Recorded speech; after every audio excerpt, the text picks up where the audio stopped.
We have a special guest who wears, well, many hats. Many hats. He's worked in the emergency department. You've seen him on telly. You've heard him on the radio. And now he's written a book.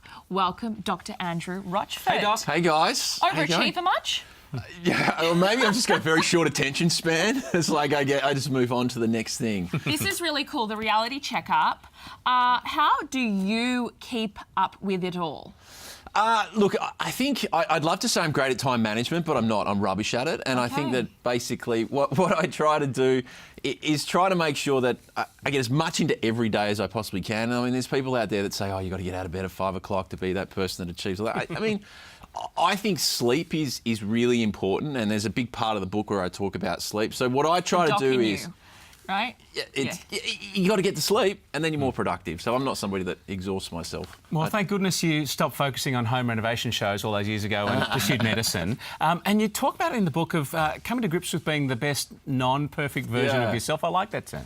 Yeah, well, I think that we're so caught up in a world where everyone's trying to be perfect. Yeah. Everything we see, whether it's on the social media, whether it's on the cover of a magazine or in the media, you know, us on TV, everything has to be perfect. And when I was sitting down trying to figure out what I wanted this book to let people know is that there is no perfect version for everyone to try to achieve. There's a perfect version of me and you, and it's all very different. So try to go for the non-perfect, give yourself a break, and you're more likely to achieve the health goals that you want. Now, the book covers everything from exercise to manscaping. Yes. Very important. Thank you for bringing that up. It's very dangerous as well if you go into it with sharp objects and untrained. So thank God you've covered that. Yes. But what is the biggest health concern for men?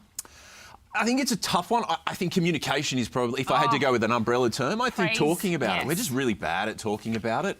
And then, you know, underneath that, I think that falls into the mental health side of when it comes to being a man and ageing and being worried about and ignoring things. And I've seen things in emergency that guys have ignored for a very long time. That we are not would blow the your best as a species, men in general, at looking after our health, are we? No. I think of the species, we are the worst at it. I think that we need to, and I talk about it in the book, our mates need to be more than just our mates that we catch up with and watch footy with and drink beer with. Yeah. They need to be... accountable a little bit. And a phone call, that person that we can lean on, because women are much better at opening up and having that person in their Rolodex that they know they'll call when they're struggling.